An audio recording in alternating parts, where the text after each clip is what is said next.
नमस्कार। सभी दर्शकों का बहुत बहुत स्वागत है। साथियों, मनोरंजन, विश्राम और अगर आनंद की तलाश में जाएं हम, तो कोई ना कोई एक क्षेत्र ऐसा सोचना पड़ता है कि जहां हम पर्यटक बन के जा सकें। इस ज़िंदगी में भाग दौड़, टेंशन इतनी है कि हर इंसान ये सोचता है कि चलो कुछ दिन के लिए कहीं घूम आएँ। तो हम जिस शहर से ताल्लुक़ रखते हैं, बरेली शहर से, यहाँ भी अब पर्यटन की संभावनाएं तलाशी जा रही हैं। आज का यही विषय भी हमारा है कि बरेली मंडल में जो पर्यटन की संभावनाएं हैं वो कितनी हैं। यही टॉपिक पर हम आज बात करेंगे। और आज हमारे साथ बात करने के लिए हैं पर्यटन विभाग के उपनिदेशक श्री ब्रजपाल सिंह जी। सर, आपका बहुत बहुत स्वागत है। बात हो रही है घूमने फिरने की कि कहाँ जाएं, कहाँ घूमें, थोड़ा सा इस ऊब भरी ज़िंदगी से कहीं घूम आएँ। तो बरेली से ताल्लुक़ है, तो बरेली मंडल में भी संभावनाएं हैं कि अब हम यहाँ पर्यटक के रूप में घूम सकेंगे। तो पहला सवाल उठता है सर आपसे कि बरेली मंडल में ज़िले कितने आते हैं? नमस्कार।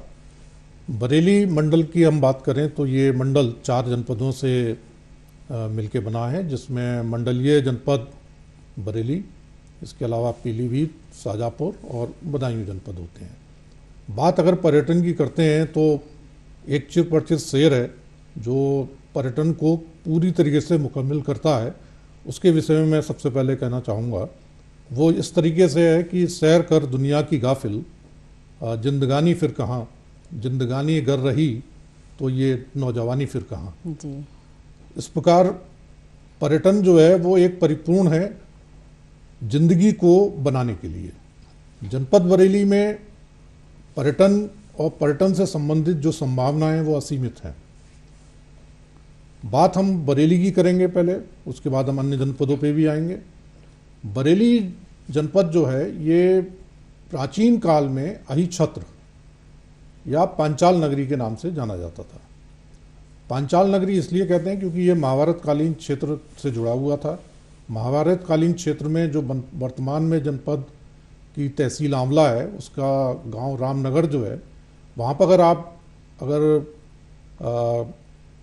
घूमने जाते हैं, उस क्षेत्र को अगर आप भ्रमण करते हैं तो वहाँ आपको एक बहुत प्राचीन नगरी के रूप में अवशेष मिलेंगे, जिसको हम अहिछत्र के नाम से भी जानते हैं।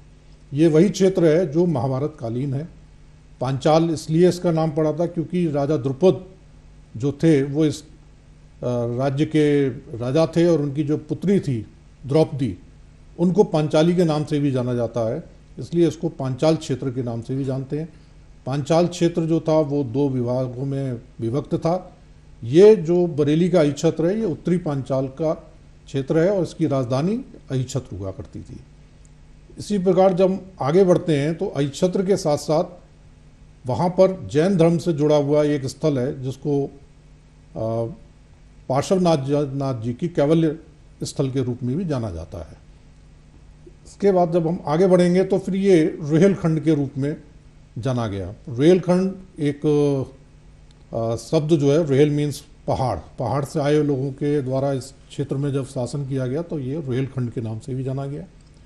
वर्तमान में ये नगरी नाथ नगरी के नाम से प्रसिद्ध है, जानी जा रही है, क्योंकि बरेली जनपद के जो सीमाएं हैं, उत्तर, दक्षिण, पूर्व, पश्चिम और मध्य, इस सभी दिशाओं में और मध्य में नाथ से जुड़े मंदिर हैं, जिनको हम अलखनाथ जी, धोपेश्वर नाथ जी, बनखंडी नाथ जी और तपेश्वर नाथ जी के नाम से जानते हैं। तो इस प्रकार से ये अब वर्तमान में नाथ नगरी के रूप में पर्यटकों के बीच में प्रचलित और प्रसिद्ध हो चुकी है। अभी आपने अहिछत्र का नाम लिया, तो अहिछत्र के किले के विषय में आपसे थोड़ा सा जानना चाहेंगे।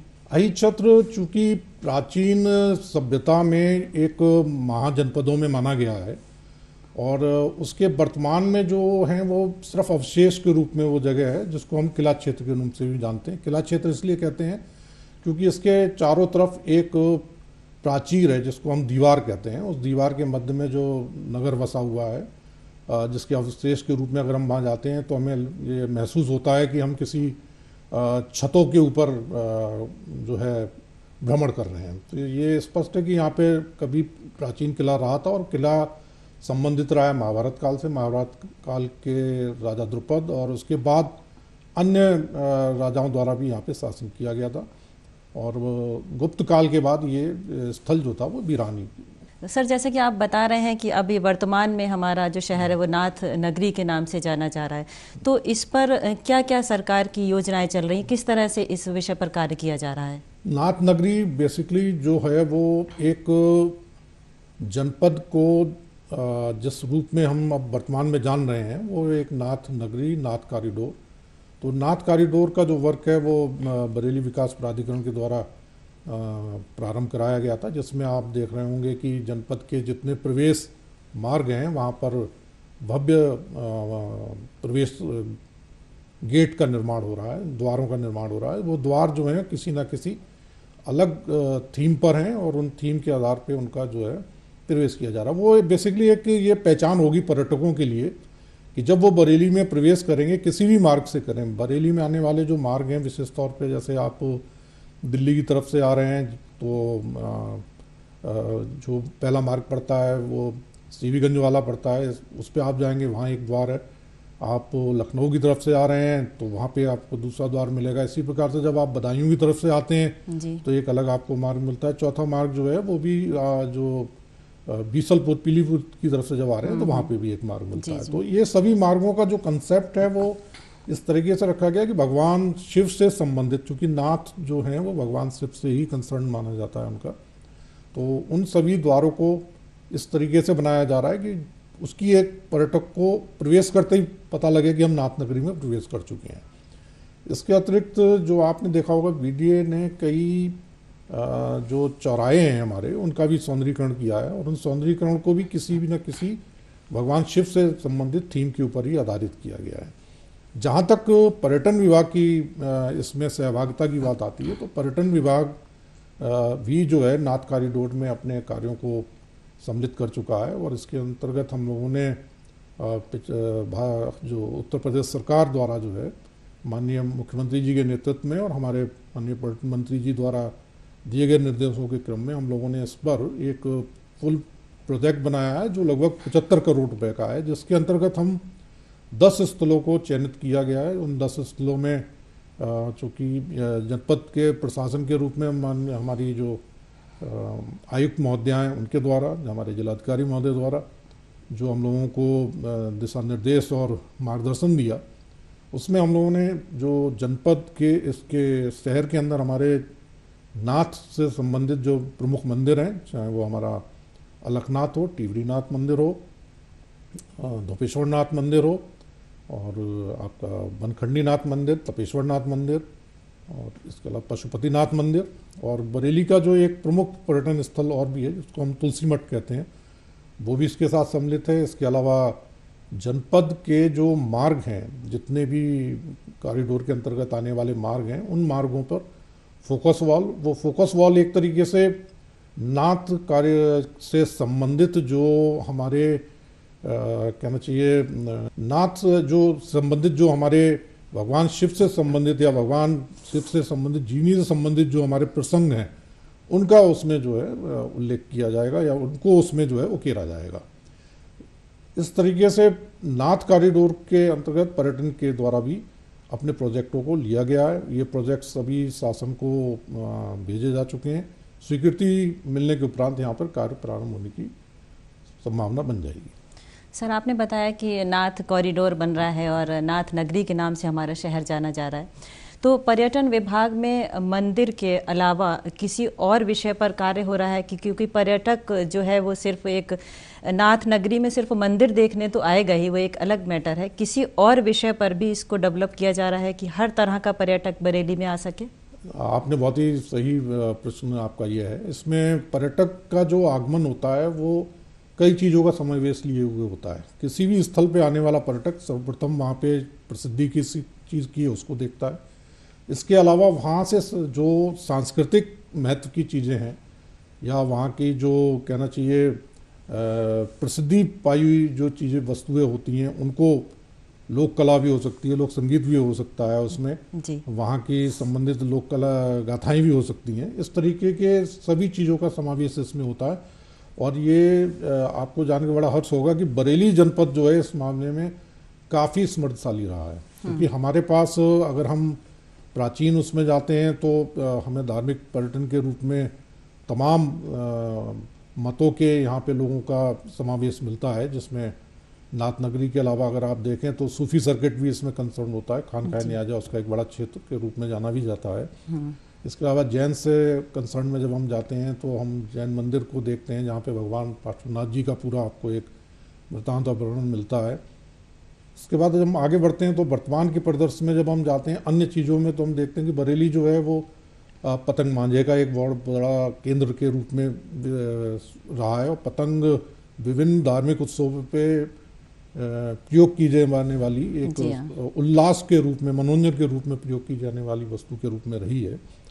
इसके अतिरिक्त अगर हम आगे बढ़ते हैं तो देखते हैं जरी जरदोरी से कंसर्न काम बरेली जनपद में काफ़ी क्लस्टर के रूप में किया जाता है, और इससे यहाँ रोजगार भी लोगों को उपलब्ध होता है। इसके अतिरिक्त अगर आप देखते हैं तो बरेली कास्ट कला के केंद्र के रूप में भी काफ़ी ख्याति प्राप्त है। बिल्कुल। बरेली का फर्नीचर प्रदेश नहीं देश भर में प्रसिद्ध है, क्योंकि लकड़ी का जितना बेहतरीन उपयोग बरेली जनपद में किया जाता है जी, उतना अच्छा उपयोग विश्व स्तर पे भी मैं समझता हूँ कहीं नहीं किया जाता होगा। इसलिए जो बरेली का फर्नीचर है वो अपने में एक महत्व रखता है। साथ ही हमारा शहर बरेली, जैसा कि आप सुन रहे हैं कि सर बता रहे हैं कि पतंग, जरी दरदोजी, काष्ठ कला, और अब जो मंदिरों की बात चल रही है वहाँ, और तरह तरह की और चीज़ों पर काम किया जा रहा है। सूफीज़्म की बात करें तो खानकाह न्याजिया का एक बड़ा नाम विश्व भर में प्रसिद्ध है। तो ये बात तो बरेली की हो रही है। हमने आपसे शुरू में बात की थी कि हम पूरे जनपद, कितने जनपद आते हैं, सर ने जैसा कि बताया था। तो अगले उस पर चलते हैं हम। बरेली के बाद अब हमारा नंबर आता है बदायूं का। तो हम आपको बताएंगे कि हमारे जो बदायूं में जगह है उसमें क्या क्या चीज़ें ऐसी पर्यटन की हैं कि पर्यटक वहाँ जा सके। बदायूं जनपद भी प्राचीन काल से एस्टेब्लिश्ड एक जनपद है, और इसका अगर हम प्राचीन इतिहास में जाते हैं तो देखते हैं कि ये जनपद भी बरेली के समकालीन रूप में ही चलता रहा है। बदायूं जो मुख्यतः यहाँ का जो पर्यटक आकर्षण है वो है आपका गंगा नदी का होना।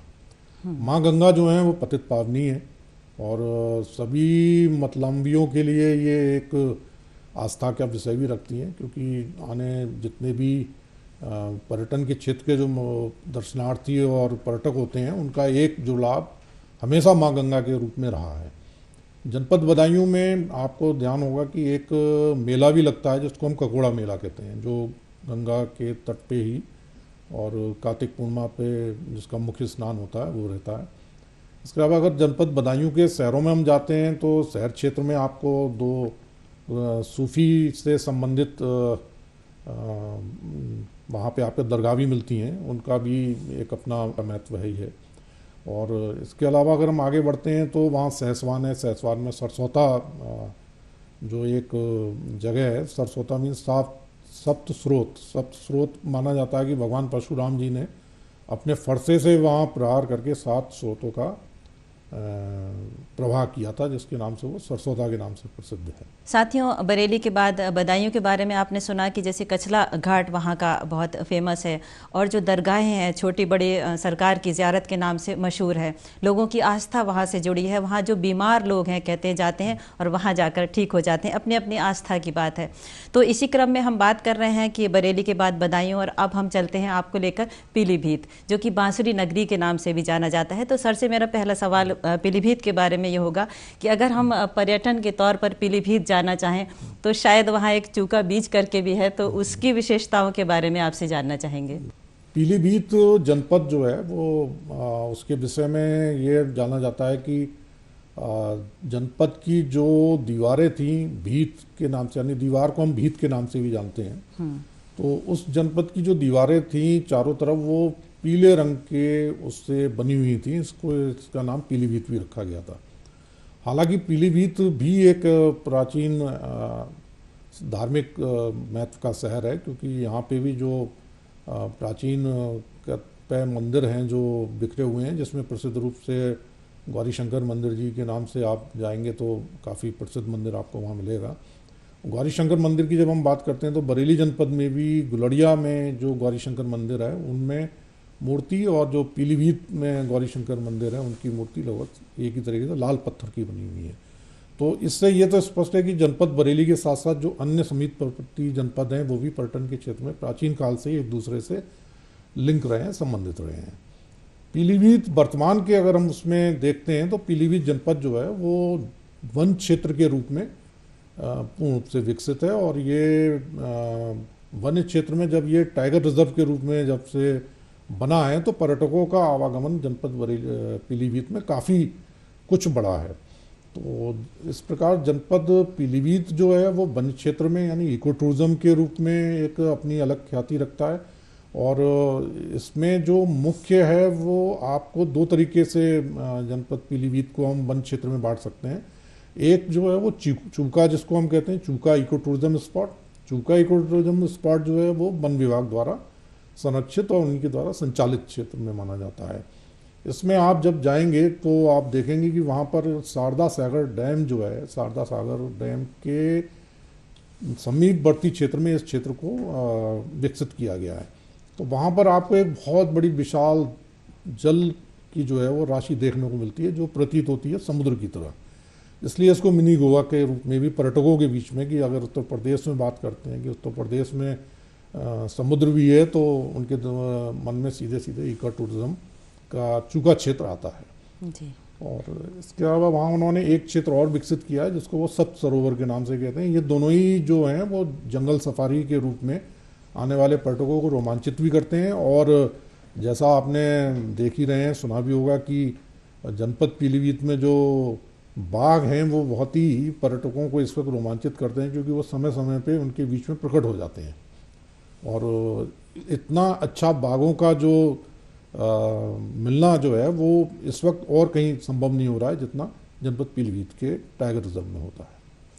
चूका बीच आपने बताया तो थोड़ी सी मेरी भी जिज्ञासा हुई जानने की कि अगर हम एक पर्यटक के रूप में वहाँ जाएं तो सर वहाँ क्या क्या सुविधाएं मिलेंगी, क्या हमको टिकट लेना पड़ेगा या फिर वहाँ रहने की भी सुविधा है, ये सारा कुछ आपसे जानना चाहेंगे। चूका के लिए अगर आपको जाना है तो वो चूँकि मैंने आपको पहले बताया वन क्षेत्र में है और वन विभाग द्वारा वो संचालित भी है, संरक्षित भी है। उसके लिए आपको पहले एडवांस में बुकिंग लेनी पड़ेगी, और वो बुकिंग आपको वन विभाग की वेबसाइट पे उपलब्ध है। वहाँ जब आप जाते हैं तो बुकिंग लेने से आपको ये लाभ रहता है कि एक तो आपकी आवासीय जो सुविधा है वो आपको उपलब्ध हो जाती है। आवासीय सुविधा के रूप में चूका के अंदर जो वन क्षेत्र के अंदर उनका अपना 4 थारू हट्स हैं, एक ट्री हट है और एक वाटर हट है। इस तरीके से 6 हट वहाँ पे आपको डबल बेड का ऑक्यूपेंसी में उपलब्ध होती है, लेकिन ये आरक्षित कराने के बाद ही जाया जा सकता है इसमें। इसके अलावा वहाँ पे आपको वन क्षेत्र में भ्रमण करने के लिए जो जंगल सफारी के रूप में वाहन की भी उपलब्धता और गाइड की उपलब्धता भी उसमें मिलती है, और ये आपको पूर्व में रिजर्वेशन लेके ही जाना पड़ता है इसके लिए। इसके अतिरिक्त जब वन क्षेत्र के नज़दीक कई होम स्टे भी बन गए हैं, उन होम स्टेज में भी आप जो है आवासीय सुविधा का उपभोग कर सकते हैं। साथ ही वहाँ का जो स्थानीय भोजन होता है वो चूँकि वन क्षेत्र में सभी प्रकार का भोजन उपलब्ध नहीं होता है और प्रतिबंधित भी होता है, तो वहाँ का जो स्थानीय भोजन है वो आपको वहाँ उपलब्ध होता है। वहाँ पर आपने बताया कि वाहन भी उपलब्ध है, उसका शायद बहुत सारा बड़ा एरिया है जो से लोग घूमने जाते हैं, तो जो वो वाहन है वहाँ के क्या वो खुले हुए तो नहीं होते हैं, क्योंकि जानवर भी वहाँ होते हैं, संभावनाएं शायद जानवर देखने भी लोग जाते हैं, तो अक्सर ऐसा होता है कि नहीं कोई दुर्घटना ना हो जाए, तो क्या वो जो गाड़ियाँ होती हैं वो एकदम बंद होती हैं या खुले में ही हम लोग जाते हैं? किस तरह से अंदर पूरा उसका भ्रमण करना है तो किस तरह से करेंगे?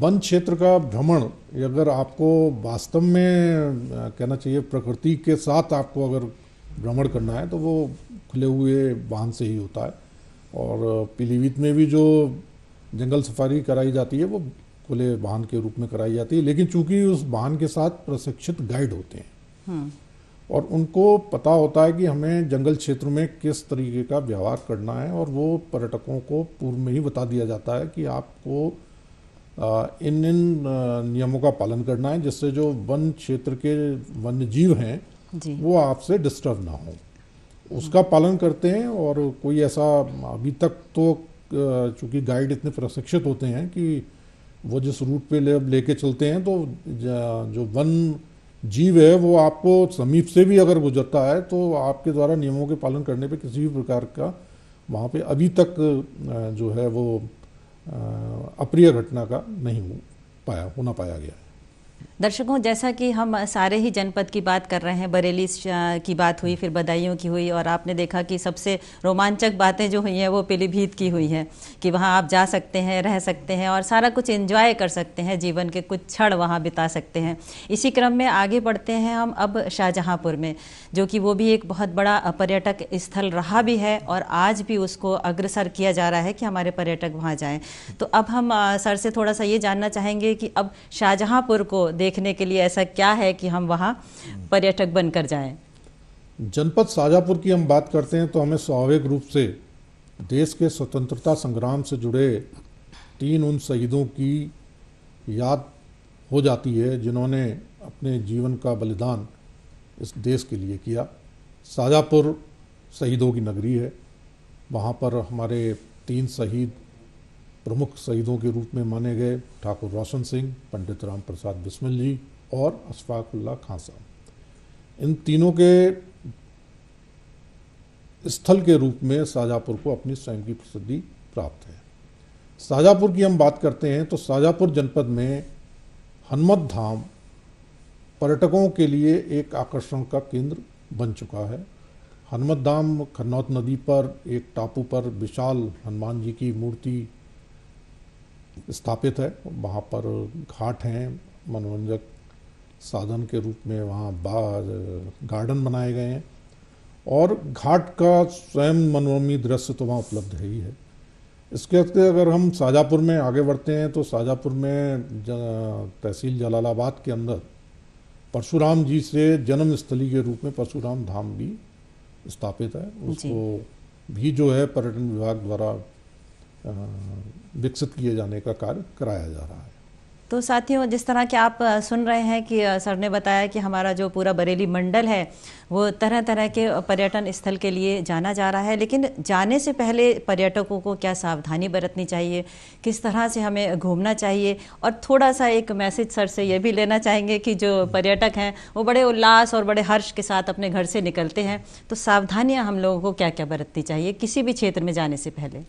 मैं यही कहना चाहूँगा कि जनपद आपका है, बाहर से आने वाले लोग आपके मेहमान होते हैं। आप स्वयं भी अगर पर्यटक के रूप में भ्रमण करते हैं तो आपको अपनी संस्कृति, अपनी धरोहरों और अपने स्थलों का इस तरीके से भी ध्यान रखना चाहिए जैसे हम अपने घरों का रखते हैं, क्योंकि कोई भी स्थल सुरक्षित तभी होता है जब वहाँ हम उन नियमों का पालन करें जिससे उस स्थल को कम से कम पर्यावरणिक क्षति हो, अर्थात साफ सफाई बनाए रखें। वहाँ पर किसी भी प्रकार की कुछ इस तरीके की एक्टिविटी ना करें जिससे उनको क्षरण की संभावना हो। देखा गया है कि कई स्मारकों पे लोग अपना नाम लिख देते हैं, ये गलत है, ये प्रवृत्तियाँ नहीं होनी चाहिए। प्लास्टिक प्रतिबंधित है, ऐसे स्थलों पे ना ले जाएं। आप अपना वो जल के लिए वो साधन लेके ले जाइए जो पर्यावरण के रूप से इको फ्रेंडली हो। जो वहाँ पर दिए गए निर्देश होते हैं उनका ज़रूर आपको अनुपालन करना चाहिए, और ऐसे स्थलों पर जब आप जाते हैं तो वहाँ पे आपको निर्देश के रूप में या तो गाइड बताता है अथवा वहाँ पे वो लिखे होते हैं, तो उसका अगर हम पालन करें तो जो हमारी भी ड्यूटी ये बनती है पर्यटकों के रूप में भी और भ्रमण करने वाले मेहमानों के रूप में भी कि हम उन जगहों को स्वयं भी संरक्षित करने का प्रयास करें। तो जैसा आपने सुना कि साथियों, हमारा जो बरेली मंडल है वो किसी भी तरह से घूमने की दृष्टि से कम नहीं है, और अगर आपको समुद्र देखना है कहीं तो आप चूका बीच चले जाइए, वहाँ पूरी फैसिलिटी मिलेगी। लेकिन हाँ, पहले से बुकिंग करा के आपको जाना होगा। तो जाने से पहले जिस तरह से सर ने कहा कि सावधानियां बरतनी चाहिए, इको फ्रेंडली रहना चाहिए, पॉलीथीन नहीं इस्तेमाल करना चाहिए, इन सारी बातों का ध्यान रखिए और अपनी यात्रा को खूब अच्छे से एंजॉय कीजिए और लौटकर वापस खैरियत से अपने घर आइए। आज बस इतना ही, फिर मिलेंगे। नमस्कार।